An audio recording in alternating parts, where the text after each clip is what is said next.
So it's we're getting hard frost every night now. Winter is definitely upon us. I can hear the hounds running over here on the ridge. So some local people hunting deer. We were successful hunting deer. We got two. So far this year, we're going on one more hunt. We've dug the rutabaga today, and I see a lot of that in my future right there.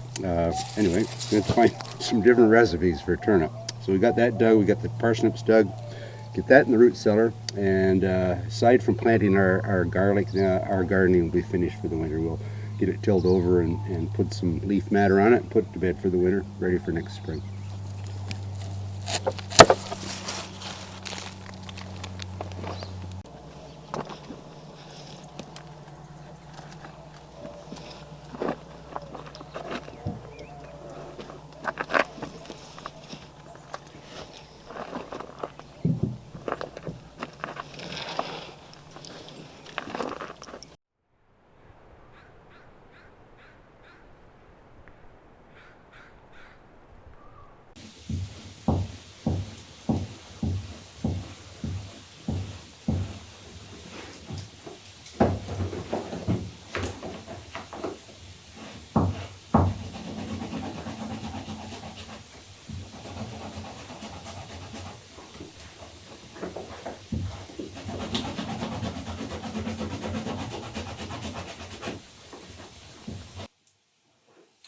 So winter's about upon us, and our nights are getting really long and dark, and so I'm moving inside for a lot of stuff, and started working on my hides again, but I didn't get done a lot from last fall. And yeah, this one, unfortunately, parts of it turned out really soft, and parts of it are a little stiff. So yeah, you go to all this work, and then you can find yourself you got to put it back in a tanning solution. So anyway, that guy's going back in the tanning solution.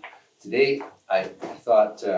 I guess the unique part of what I'm doing today isn't so much the hide, but it's the tool I'm using. So this is an artifact, probably thousands of years old. I don't know the exact site it came from, and one sometimes doesn't even know what the artifact is. But if you move it around in your hand enough, you get an idea of what its application might have been. This is sandstone, and it's a wonderful tool for softening the hides. So.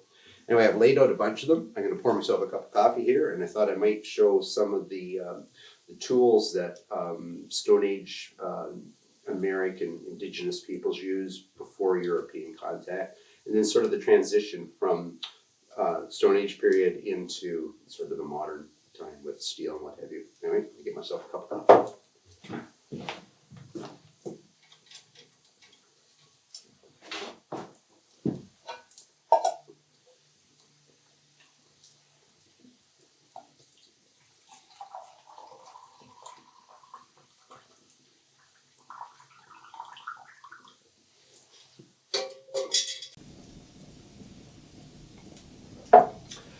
So just before I get into explaining the artifacts, how they were made and some of their applications, I thought I'd talk briefly about first contact with the native peoples of North America.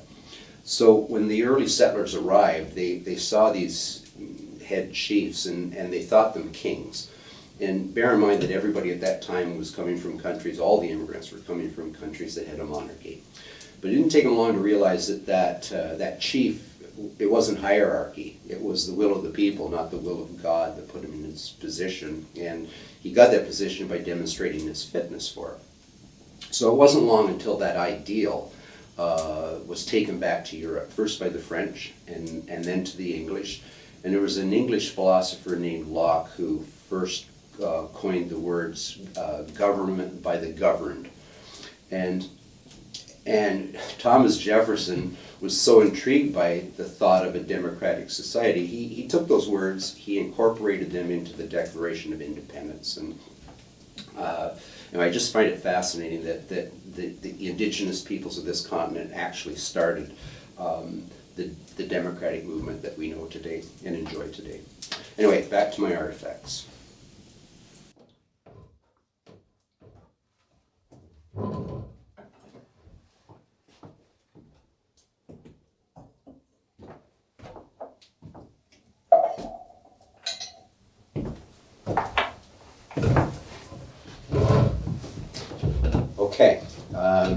were to go over all of these in depth, we'd be here a long time.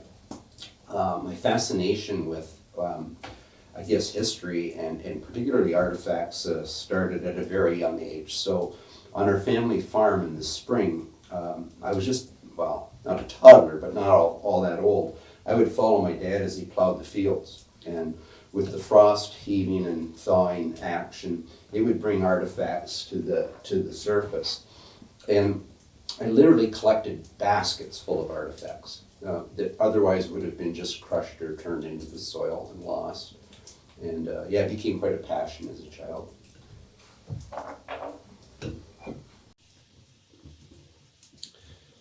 So we think of them, the indigenous peoples at the time of European contact, as totally Stone Age, but they were a bit more advanced than we think.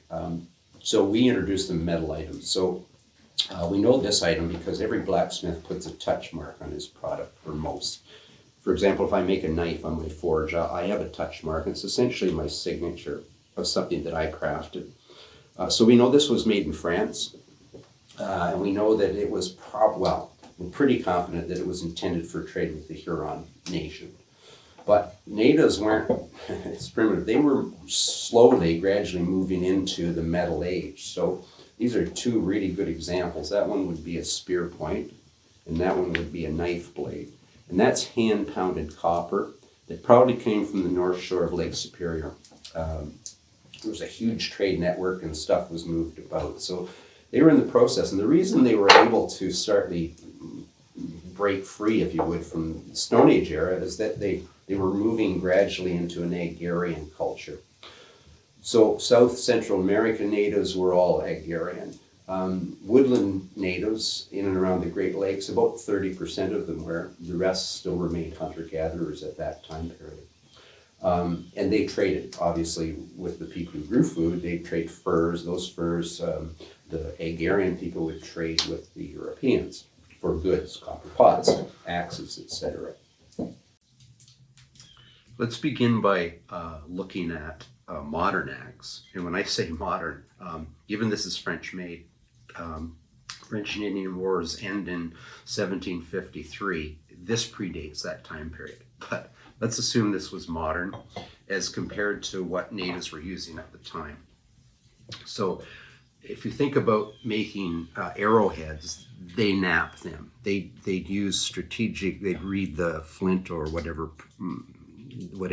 material they were using, and they would basically chip it off with usually an antler was the tool. These were made by pecking. It was called pecking. And the amount of work to craft this tool, this is an axe, relatively sharp, and enough determination it would cut a tree. The way they hafted the handle, the groove that they would cut here, they'd split probably some straight grain wood. I'm assuming ash would have been used because it was easily steamed. They'd split it and they would wrap it right around this portion of the axe head, and then they'd use sinew or even rawhide to sort of pinch that together. So if we look at some of the bigger items, this guy here, it would have been a splitting maul of some sort. But this one's rather unique because it's not only got this groove, but because of its weight, it's got a groove this way and it's got a groove this way. So attaching that to some form of a handle that would keep it in place would take some effort. This particular guy, although it's broke, I doubt very much they would have thrown it away. Just way too much work to make these tools. I'm thinking maybe a splitting maul for a canoe builder is probably the intended use. These would all be examples of hammers, but so they started off as a tool for that purpose, like beating things, but they also use them as war clubs. Typical too, and I mentioned wood earlier. This is an example of this is not an artifact. I made this, but it's a reproduction, if you would, of a war club. So that was often carried. It was a bit lighter, but it wouldn't have been uncommon for them to use hammers of that size as an implement of war. Another fine tool here, so we've got a bit of a chip out of it, but you can see how sharp that axe actually is. So there we have a piece of raw flint, and I've attempted to to knap. I've not really put a lot of effort into it, but bottom line is I'm horrible at it. I think it certainly is an art that one has to spend a lot of time to become really good at it. So I've laid out a few arrowheads here that show some of the different shapes, sizes, different means of attaching them. And as I say, it certainly is an art form, but if you look at some of these really tiny ones, some call them bird points, but I'm not convinced that they weren't for building really small arrows and bows to teach children the art of archery. So that's a speculation on my part, but like I said, they didn't just use bone. Obsidian was a common thing used, particularly west of the Rockies. And here's this is one I made out of elk rib bone, and I've attached it with sinew. And on this end, I fletch it with turkey feathers, and so that's what I use when I make primitive bows. So, speaking of bows, we think of them as primitive, but they for thousands of years they fed themselves using this. I prefer to think of them as traditional.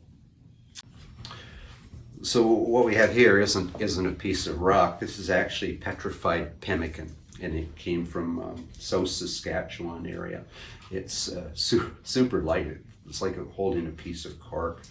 And as I mentioned earlier, that was the fast food of the natives people in North America. Anyway, let me get a few things out of the way here. I'm going to talk about these gouges. So I've got a number of really good examples of gouges. Again, it's staggering to think the countless hours involved to make these tools. But these are woodworking tools for different applications. This particular one interests me. So, as I mentioned, I always try to figure out what a particular tool was used for. And during the woodland period, so about 1,000 years BC to 1600 AD, pottery was the method until they had contact with Europeans and copper pots. And if you look at the shape of the head of that, it's made of flint, but it's tiny and it's light for small applications, but it sort of perfectly fits. They like to decorate the clay pots when they were soft before they fired them. And it seems to make a perfect fit with that work. This one sort of intrigued me for a bit till an archaeologist explained it to me. This was a relatively big pot. Given that radius, it was probably a 2-3 gallon, maybe even more size container. And it took a lot of effort to make them. If they broke, I thought this was to suspend things. I wasn't thinking clearly enough to realize, okay, well, if they put their basic sinew or type of material they would have had as cordage, it would have just burnt through and the piece would have gone down in the fire. So this archaeologist explained to me, he said if they get a crack in them, they drill a series of holes along the crack on either side. They'd sew that up with some sinew or some other material, rawhide, and then they'd use that as an area to build up clay on the inside and outside. They'd refire it and perhaps get a few more months or even years out of the pot. Anyway, very few whole pots have survived, obviously, but you find the remnants, and they did like to decorate them. This is probably Iroquoian, given the actual decoration in it. There's another example of one here, a little bit different. This one was a much heavier pot, and again, the radius of this pot would have been bigger than this pot, and yeah, much thicker walled on it. Anyway, we find lots of that. The other thing we find a lot of are remnants of our clay pipes. So these two examples came from a site near Tillsonburg, Ontario. And it was carbon dated to about 500 years ago. So it's pretty neat when you're holding something in your hand that in an area you grew up in that you knew was used by people of that time period. We know too by studying, if you find bits of pipe that are actually split, you can see on the inside of it, I'm not sure you can on this guy, often they would take cordage and they'd twist it. into the diameter of the hole they wanted in the bottom. They'd form the clay around that. Then when they fired the pipe, the clay in the fire, it would burn that cordage out of it, and it would form the smoking bowl for the stem. This one was drilled, but and it's of stone, not clay. It was drilled, and they would have used a reed of some kind of wood material for the smoking stem.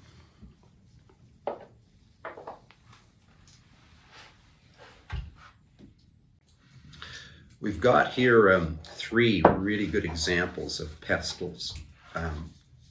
They ground their grains, they ground their corn.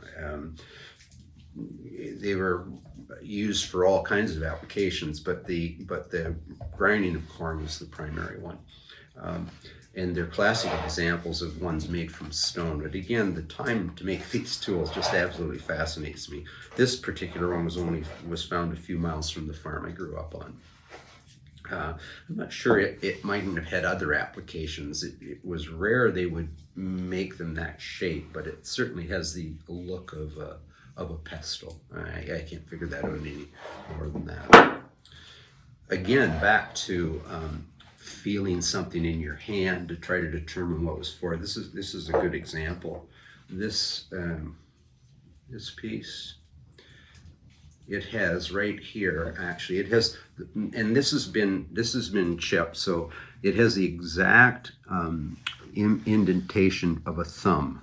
And so I'm thinking this was in this relatively sharp edge here. And so pretty sure this was used for processing meat, fish, what have you. So a knife. When we think about knives, not all their knives, in fact, most of their knives didn't have handles. The common one was basically, this one's a bit worn, but would have been a 4-sided knife, so different edges. And they'd try to keep one extremely sharp, but they could use that to cut, right? They could switch it around and use this side of the blade, switch it around and use that side of the blade. So basically, if it was knapped sharp, they'd have 4 surface areas that they could work from. Okay, so we've discussed knives. I thought we'd look at some fleshing tools that were used for hide preparation. So there's some here that are just excellent, extremely sharp, extremely well-made tools. You can see the shape. They were simply held in the hand for fleshing and scraping hides, taking the grain, the membrane off the hide. This one, a friend of mine picked up on a beach on the shore of the Attawapiskat River on a moose hunt. So it's pretty crude, probably quite old. And it probably, well, not probably, it would be Cree in nature. This guy, I think, started off life as a fleshing tool, but had a poor edge here that wouldn't keep an edge. So it was very common for them to make gorgets, things that could be suspended and they'd wear them. There's other pendants that I'll show you shortly, but when they drilled these, I'll just grab the drill here. These guys that look like arrowheads are in fact drill bits. So they were fastened to a stick, and if you think of starting fire by friction, they'd just do this. They'd use sand as an abrasion. So this being harder than the flint, the hole would be drilled partway through from one side and partway through from the other, and using sand as a grit to help in the cutting process. But it would literally take hours, if not days, to drill those 2 holes. But I think being frugal, there's some etchings on this as well. I'm not sure what they would mean. But being frugal, they weren't going to throw something away that they could find another application for. Very commonly found, you'll find these things that just look like frost has split a stone. But they'd find certain materials that they could split right down the middle, and they're very sharp, and they would use them for fleshing. This would be a fleshing tool as well, but it would have had a groove and a stick, been put on an angle sort of like that to the stick. Maybe I can use this to demonstrate.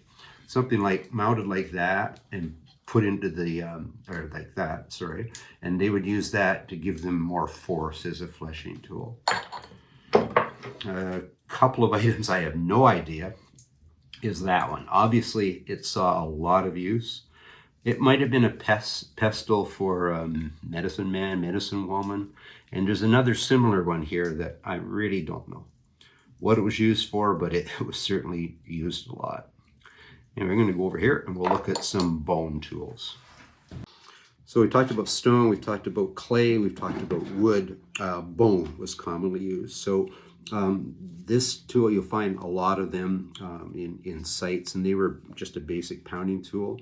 But they realized that the best quality protein was the marrow in the bones. And if we think of today, we take artificial collagen and stuff. They were getting it all from their bones. So when you smash on bones, I'm not going to break this because I'm thinking of doing something artsy with it. It's a moose jaw from our hunt last year. But they would bust that apart to get the marrow out of the bones. And bones would splinter into different shapes, which they could work down. So the bulk of these are awls. And so for punching leather. This one amazes me. That isn't shellac, but the use on that thing, it like the countless hours of use to make that polished. And as sharp as one can imagine any needle you would buy. And this is a really tiny one. I don't know if we're going to be able to see this, but there's a tiny little hole in that. That would have been used, the typical size used for, rarely do you find them in one piece that small, but for most of their sewing of leather work, moccasins and such. They use tooth of a beaver. They'd actually take that and put it into a shaft, like a wooden handled shaft, and they'd use that as a chisel, a wood chisel of types. And finally, and I'll get on with my day, this is an artifact almost anybody can find. If you walk the shoreline of Lake Ontario, Lake Erie, any of the Great Lakes, you'll find stones like that lay about, and you think it's just a rock, but this has been crudely chipped, and you'll find hundreds of these. They were weights for their nets, and they'd just chip out enough just to hold their sinew or whatever cordage they were using to suspend the net. So, in a nutshell, that's a very brief look at artifacts and their use. Some people would argue that they should be repatriated. Well, I don't know where one would do that. What I use these for isn't have my private collection that I just gloat on. I use it for educational purposes. So whenever I get the opportunity where I can educate children, particularly like this grade 7 and 8 age group, and let them actually pick up a pipe, for example, and hold it in their hand that's 500 years old.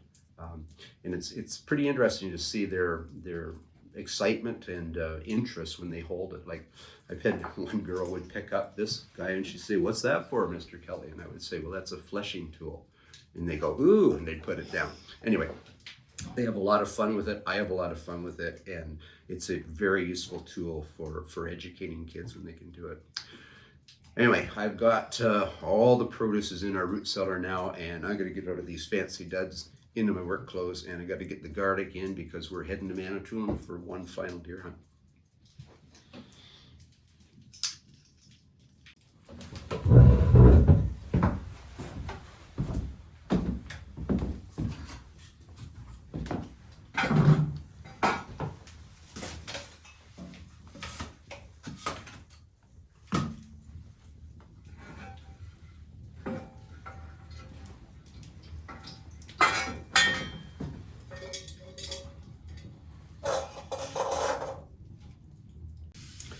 So just a couple more things before I get my work clothes on and get back out there to the gardening that I didn't talk about. I didn't put that up on my table because I wasn't sure it could hold it. So that's a mortar. Obviously, it's broken. Hard to say how long it was. Obviously, seen a lot of use, but it's a pretty neat artifact that I thought I should mention. And the other thing, we have here an original pipe hawk. So it was used for smoking and cutting purposes or war uses, what have you. So this particular piece came from Fort Garry, which was a Hudson Bay post on the the forks of the Assiniboine and the Red River. So it's circa about 1830 or so, but it's going to be a good one for me to use as a model to try to replicate the pipe axe in my forge blacksmith shop this winter. So a whole lot of talk today about artifacts, and there's a saying, and I absolutely love this saying. It's the crafts of today are the artifacts of tomorrow. And if an item is made well and built strong enough, there's no reason that it can't sort of stand the trial of time and actually become an artifact. So I build a lot of the stuff that I create has a native influence. So this is brain tan deer hide that we did ourselves. It has no flap on it. It's a shooting bag. The natives didn't really like the flap idea. It's got commonly available trade silver at the Arrow. But every once in a while there's an artisan comes along out there that exemplifies the trade and truly is not just making a shooting bag like this little guy here, but they're actually recreating a piece of history. So obviously this has got a European influence, and obviously given the stamping of the word liberty on it, sort of an American Revolution theme going there. But it looks a little more proper with my gentleman clothes, and use this guy for my work clothes. Anyway, there's a couple of pieces, and oh, by the way, that's the creator of this piece is a fellow from down there in Ohio. His name's Jeff Luke, and Pole Boy Gear, I think, is the company. Anyway, you should check him out if you're looking for a real piece of history. And the other one I've mentioned him before is Nick Skinner. He's out there in Nova Scotia, Canada, and he's probably one of the premier knife or blade makers in Canada. And he sent me this guy, and I finally got a little bed made for it there, Nick, and I'm taking that up to Manitoulin on our next deer hunt and see if it works.